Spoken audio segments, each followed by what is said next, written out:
Welcome to HR Voices, a podcast where people leaders share their side of the story. We talk about the challenges they're facing, how they're addressing them, and what changes they hope to see as the workplace evolves.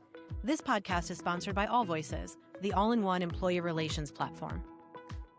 Hello, welcome to HR Voices. I am your host, Rebecca Taylor, and I'm here with Morgan Fox, the Director of People at Mo Bettas. Morgan, thank you so much for being here. Welcome. Thank you so much for having me. I'm really excited to chat with you guys today. I'm excited too. So for those who are new here, HR Voices is a podcast that explores real and fabricated anonymized employee relations scenarios through the lens of experienced HR and people leaders, just like Morgan right here.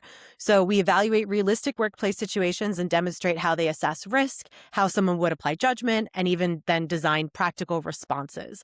So our goal is to really talk about how strong HR leaders think when facing ambiguity, and not necessarily to find a single correct answer, because in our field, there isn't always a single succinct correct answer. And that's kind of where a lot of the decision making goes. And I think where a lot of the work kind of gets interesting. So today we're exploring a scenario, and I'm going to read you the scenario now so we're kind of all grounded. So our scenario today is focused on return to office. So after 3 years of successful remote work, a tech company announces a mandatory 5-day return to office policy effective in 90 days. This policy is framed as essential to restoring the company's fast-paced and collaborative culture. Significant backlash erupts. Senior employees with decades of tenure publicly criticize leadership on LinkedIn. A viral internal petition garners thousands of signatures, and several top performers resign. Some employees relocated to different states during the remote period and now face impossible commutes. A former employee writes a widely shared post alleging the mandate is a stealth layoff designed to force voluntary attrition without paying severance. So while this scenario is technically fabricated, I feel like this is something we've all been seeing and witnessing in some variety for a little bit now. What do you think, Morgan? Yeah, I definitely think, I would say even in past lives for myself, like I've definitely experienced something like this. And it is a very unique situation, especially being in HR or the people realm. I think that it is a balance. Forcing people to go fully into office is, I would say, not probably the best culture tactic, especially when you're any kind of transition of some sort for an entire population is going to be a difficult thing to do. Like there's always going to be people that disagree. I mean, it's going to be tricky. And having like worked fully remote, but I currently am actually in office 5 days a week. It is definitely a tricky situation to navigate. I mean, I get feedback all the time, like, why don't we have hybrid roles here? And why don't we have like these opportunities where we can work from home a couple days a week and things like that? And for the type of business that we are, I actually think it works better for us, but I definitely think it's based on the type of business you're doing. I've worked at tech companies myself. We were fully remote and then we transitioned to a hybrid schedule. And, I think transitioning fully into a on-site role where you have employees who were approved to work in another state. Obviously, like that's just not a feasible thing for anyone to do at that point. Like you can't force someone to then move back to the state when it was approved, because typically there's processes like where you have to get approval from like your executive, right, that you roll up to. And so it's to force that is definitely, I would say, not the best thing to do for company reputation. But, It's a choice.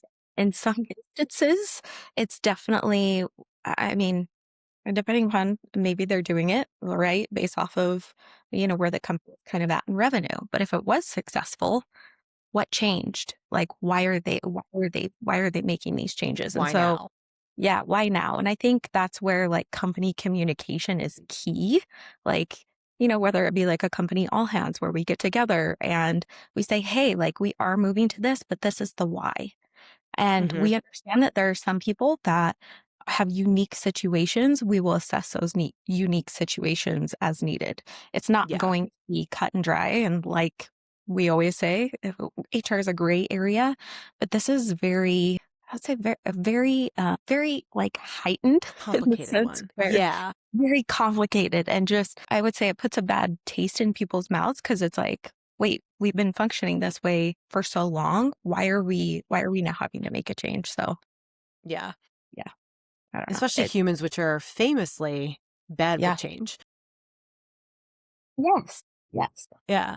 And so I want to kind of dig a little deeper on some of the things that you're saying and kind of talk about what makes this really hard, because you have the remote work policy is, and changing from remote work back to office is kind of like the catalyst, I think, that then kicked Yep. off a chain of events of things that you're going to have to deal with as HR, right? Just between employee reactions, there's an element of external facing reactions with, this LinkedIn post, or, this is widely shared post. I'm just going to assume it's LinkedIn, maybe just because I Yeah. live on LinkedIn. But, there's the public component to it. There's the reaction of employees and feedbacks. Like, what makes this so complicated and so hard when you're HR dealing with this? Yeah, I think we're the ones, we're kind of like the front line. We get all the feedback, right? So we are digesting all of the complaints, concerns, like how do we navigate this? People have set routines now, whether it be taking your kids to school in the morning and picking them up in the afternoon, like that flexibility is now gone. It's it's virtually non-existent with this. And so the complexity of it is not only navigating I would say, the voices that are happening outside of the company and everything that's being posted on social media.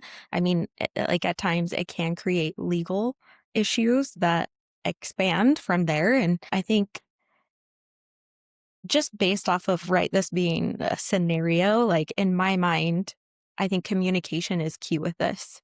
They haven't gone about this in the right way.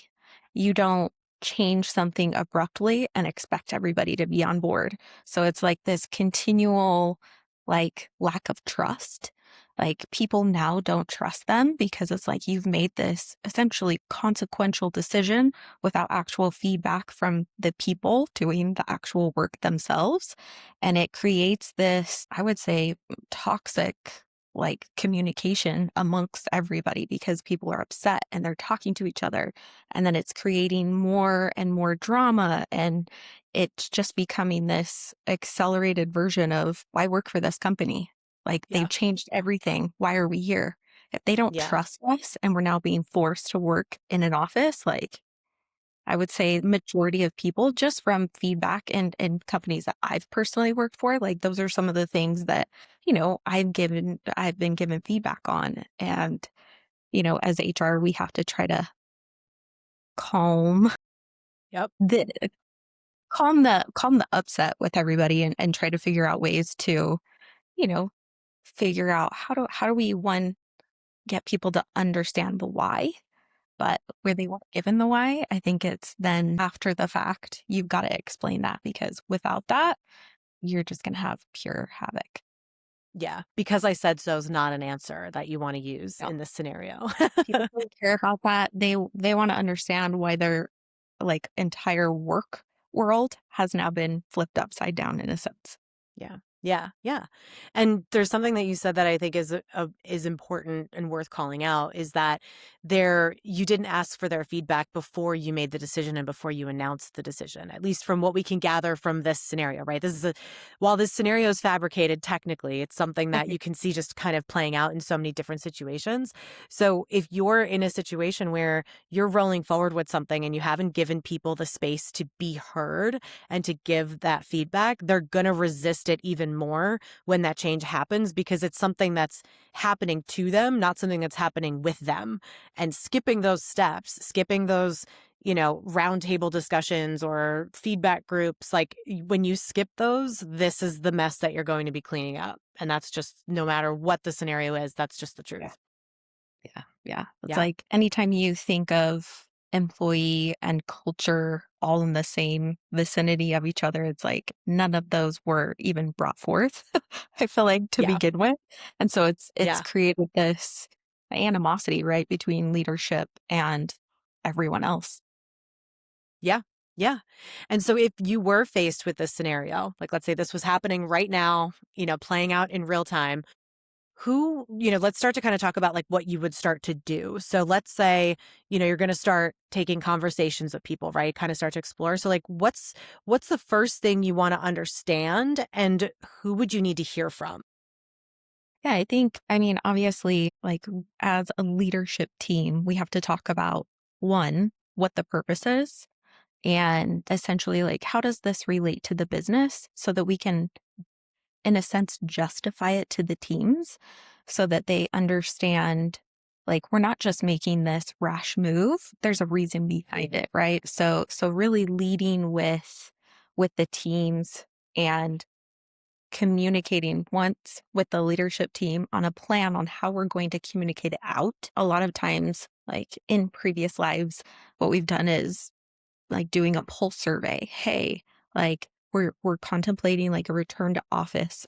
This is hypotheticals of like what this could look like. And you do like a multiple choice where you have different options and things like that to get feedback first, just to get an understanding, and then follow it up with a meeting and say, hey, like, we appreciate your feedback. These are things that we're taking into consideration. No decisions have been made. However, the reason why we're doing this and why we've been thinking about this is because of, right? Like, for Yeah. example, here at Mo Bettas, we are our support team. We call ourselves a support team. It's not Yeah. headquarters. We support our restaurants, right?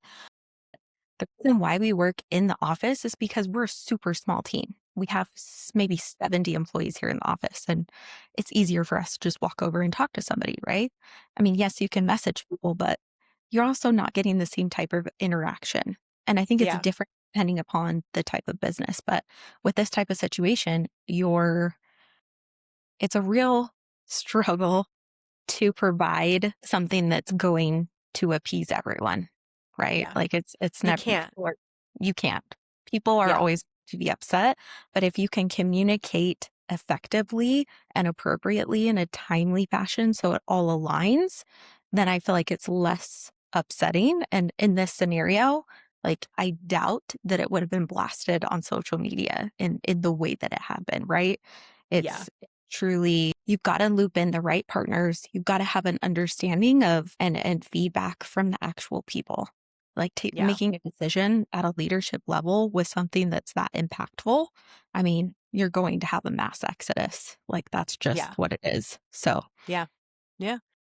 And what would be an assumption that you'd have to be careful not to make when you see something like this? Like you've got your loud people, your loud 2 or 3 people that are mentioned here, right? And there aren't specifics about who those people are. We just see senior employees with decades of tenure publicly saying they're publicly like sort of bashing things. But what are assumptions that you can't make or that you need to avoid making in this? I mean, you can't assume that the reality is you can't assume that they're not going to be upset. I think anybody who's been somewhere for a long time, like they are going to be upset by, like they feel like they're losing that trust with a lead, right? And even if it's not coming directly from who they report to, it's still on the level of being enforced by their whoever they're rolling up to essentially. And so it's a definitive way to really, I would say, create a gap amongst everyone. And it's you can't assume that people are going to buy into something like that. Like, what are they doing on the flip side, right? To combat something like this. I know that it was mentioned like at the very end of the scenario, right? Like it's a tactic to like lay people off or to get people to leave or Yeah. That's what like an things employee like that. says they think it is. Yeah. Yeah. And so it's like that's where communication, like clearly communication is the road to continuing trust. The less you communicate, like in most scenarios, the less trust there is. Even like Mo Bettas, what we do is we have all hands every 4 weeks on the dot. And we go over like revenue numbers. We go over all the specifics with our team so they know exactly where Mo Bettas is at. They know what's up. Yeah. Thing like we communicate, like we are constantly trying to ensure that we're communicating with everyone and it's not stopping at the leadership level, it's everybody. And so that's where it's like I think it's disruptive, but it's also for a company like your reputation is shot after that, like Yeah. you really struggle. So There's a lot to clean up. Yeah. I think there's also like an assumption on the flip side, you almost also can't assume that everybody feels the way that these loud employees do. Yeah. Because usually it's like the squeaky wheel gets the oil, right? Hmm. So these could be the folks that are speaking up, the ones that have the strongest opinion. It says senior employees, so they're the ones that kind of have probably the most confidence to say something. They feel like they have the least to lose, maybe. But I think there's also an important, like, you can't assume that everybody feels this way. There's a lot of research that shows that, you can't broadly say that one group of people wants to be in the office and the other one doesn't. But there is research out there that kind of shows that even across all 5 generations that we have in the workplace now, everybody values something different because we're all equally complex, different human beings. But there could be a good portion of the employee group that's just like, cool, yeah, great. Like, I want to leave my house. I want to have connections with people who I work with. I want to have, time away from just doing the same thing all the time. So I think that's like a balance too, is like, you can't go right to backpedaling on the decision, but you also can't go right to like defending it so hard because then HR loses trust whenever it sort of is like such a stickler in whatever the Yeah. reaction is. Yeah. I think Yeah. like in any, I would say in most places, I shouldn't say any, but I would say majority of the time, HR is seen as this rule enforcer, right? So whether we agree with it or not, at times we're trying to enforce it. But I do think, again, stating the why is so incredibly important for people because all they want to do is understand why changes happen, why we've made the decisions, how can we kind of rectify like the lack of understanding on every level. I think that you at times assume, I think leadership at some point, they kind of assume, right? And myself included in that sometimes, right? Like we assume that We all do.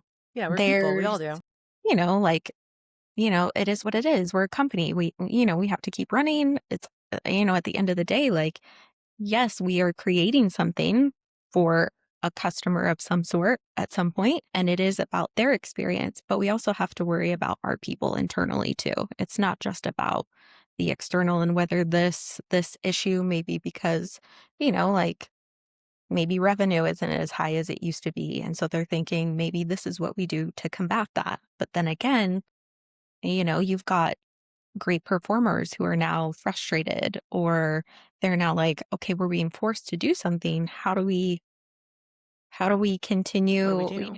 routines? I mean, people Hmm. are very routine and it is upsetting for people to have to change things and figure out like, I mean, what if you're a single parent and you have kids and you're like, okay, well, I'm used to this hybrid schedule. Like I can't get my kids to school. Why and, like, now I can't pick them up, like, now I've gotta make arrangements and, there's all these different scenarios that you have to think about, when you're making such an impactful decision for everybody. It's Yeah. not just about, honestly, like, what the leadership level thinks. It's you've gotta Yeah. factor in everybody's, Yeah. like, thoughts and lives and Everyone's experience. Yeah. Yeah. And I think you're talking a lot about the competing pressures that HR kind of faces all the time, where there is never a situation or scenario where you can make everybody happy. It's always just like, well, this is what we have to do to help the employees. This is what the leadership wants. And it's always, I think we just live in like this world of compromise. And because we're the ones that orchestrate those compromises, we're kind of seen as like either the rule enforcer or the one who's too soft and thinks about employees too much. And that's just kind of the role that we play because that's just the reality of what it's like when you're working with thousands of employees and trying to get everybody to kind of like have some sort of a common direction that they're all going in. Yeah. Yeah. Yeah. I know we're almost just at time. So I wanted to ask, do you have any closing thoughts you want to share, like about where HR either goes wrong in scenarios like this or what the perspective HR can kind of keep if they're faced with different scenarios too? Yeah, I mean, I think at the end of the day, ensuring that people understand the why. I mean, that's the reality of this is the lack of communication creates a lack of trust throughout an entire company, right? And it's not just about revenue, it's also about the people. It's, you got to balance out like what the customer needs are, but then also employee needs, because people perform best when they feel taken care of and when they feel trusted. And when that trust doesn't feel like it's there anymore, I mean, it really creates havoc amongst a business. And I mean, it can really, I mean, it will trickle down. And like, I mean, I think we've seen it before where like reviews on Glassdoor, where something happens and people are bashing companies. And, it's like, how do you combat that? And same thing on LinkedIn, like people are posting on LinkedIn, they're posting on social media. Social media is at the tip of everyone's fingers now, and people can post whatever they want. And the reality is there's backlash from that, regardless of what you might think you're able to kind of stand on as a company. Yeah. It's perception is everything, whether it's Yeah. reality or not. It's true. Court of public opinion. It's a real Yeah. thing. Yeah. Yeah. Really, really well said. Thank you. And thank you, Morgan, for being here. Thank you for chatting through this scenario with me. And thank everybody for listening. I hope you got some nuggets that you can take with you if you're facing a similar scenario or something similar like this down the road. So thanks everybody for listening, and I hope you have a great rest of your day. Bye.